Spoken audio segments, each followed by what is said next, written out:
Hi అండి. పెరుగు తాలింపు వేసుకుందామండి. దానికి కావాల్సినవి చూపిస్తాను రండి. ఉల్లిపాయలు, పచ్చిమిరకాయలు చీలికలలోనే ఉంచుకోవాలండి. తాలింపు గింజలు, ఎండుమిరకాయలు, కరివేపాకు, పెరుగు, ఉప్పు, కారం, పసుపు అందులోనే వేసేసానండి. ఉల్లిపాయలు పెరుగులోనే వేసేసా.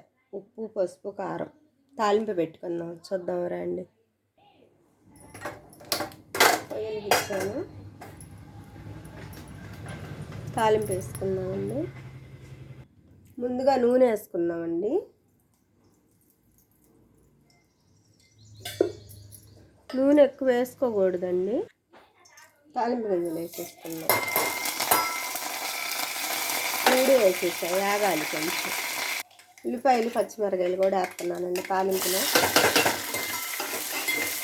కొంచెం వేగాలి. పెరుగు కూడా వేసేసేస్తున్నానండి. తాలింపు వేగింది.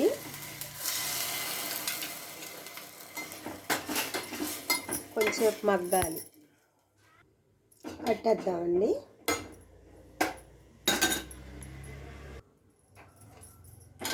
దింపుదామండి. చూడండి పెరుగు తాలింపు ఎంత బాగుందో. పచ్చిమిరకాయలు, ఎండుమిరకాయలు నంచుకుంటానికి బాగుంటుందండి. ఉల్లిపాయ ముక్కలు కూడా దీనికి తగ్గట్టు ఏపుడు కూర ఏదన్నా ఉంటే ఇంకా బాగుంటుందండి. చూడండి పెరుగు తాలింపు మీరు కూడా వేసుకొని తినండి. అన్నంలో ఎంత టేస్ట్గా ఉంటుందో. పిల్లలకు కూడా వేసి పెట్టచ్చండి. ఇది సలవ కూడా అండి. ఉంటానండి. బాయ్ అండి. మా వీడియోకి లైక్ కొట్టండి.